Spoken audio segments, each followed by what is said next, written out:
Hello, friends. Welcome to the Medic world.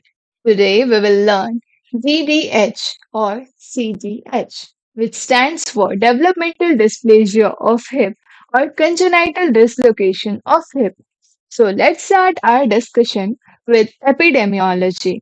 Epidemiology, first of all, it is present in 1 in 1,000 live births.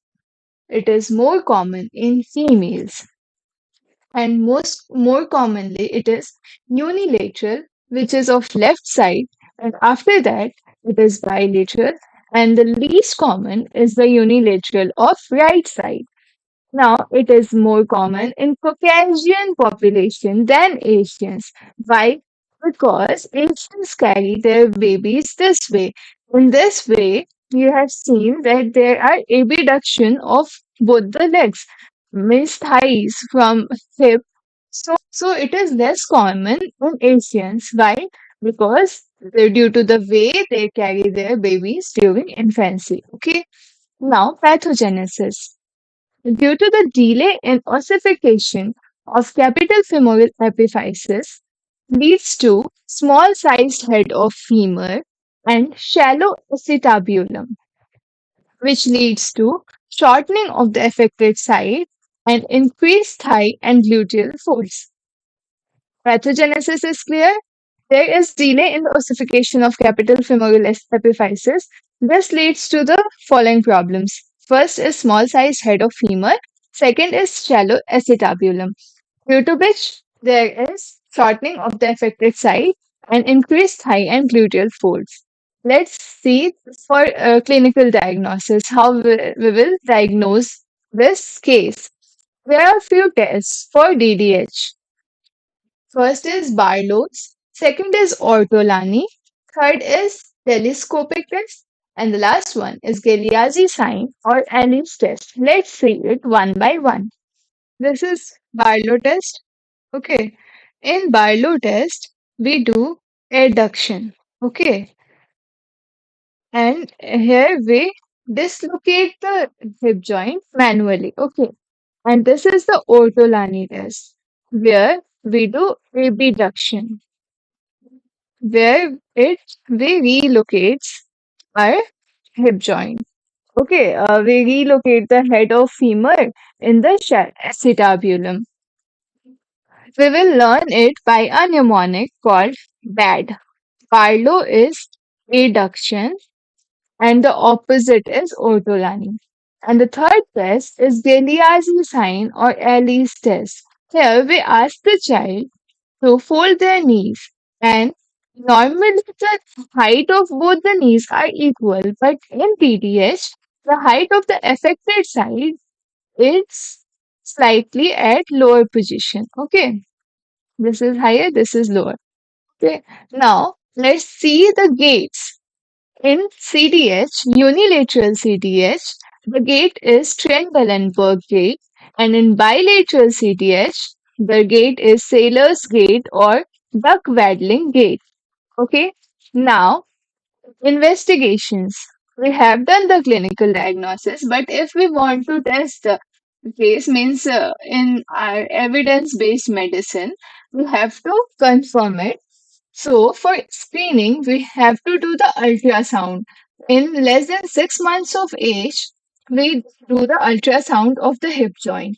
And for investigation of choice is MRI. MRI is done to confirm the diagnosis and plan management. Okay, so what do we see in the MRI or X-ray? What do we see? So we have to see the position of acetabulum. So to know the position of acetabulum, we have to learn few points, few lines. Okay. First is triradiate cartilage. What is this cartilage? It is the cartilage where ilium, ischium, and pubis meet. It is a type of cartilage, means this type of cartilage in the acetabulum. This is the triradiate cartilage where ilium, ischium, and acetabulum meet. And there is a line called Hilgen-Venous line. It is the line that passes through the centers of both the triradiate cartilage. So let's understand it. There are two triradiate cartilage, one on this side, one on this side. This is the trigadiate cartilage on this side. This is on this side. Now, when we draw a line joining the centers of these trigadiate cartilage, this is the Hilgen-Venous line. Okay. And the Perkins line is the perpendicular line drawn from the Hilgen-Venous line. Here we draw a perpendicular line, that is the Perkins line. Okay. Now, head of femur. Normally, the head of femur should be in the inner quadrant. Okay. But in DDH, it is present in outer or upper quadrant. Let's see it in the diagram. This is the diagram. This is the Hilgen-Venous line. This one is the Hilgen-Venous line. Okay. And this is the Perkins line. Okay.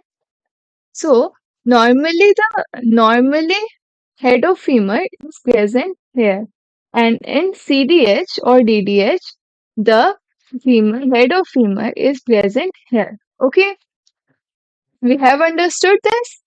Now let's move towards the treatment part. In 0 to 6 months of age, we treat it by using pelvic harness or von Rosen splint.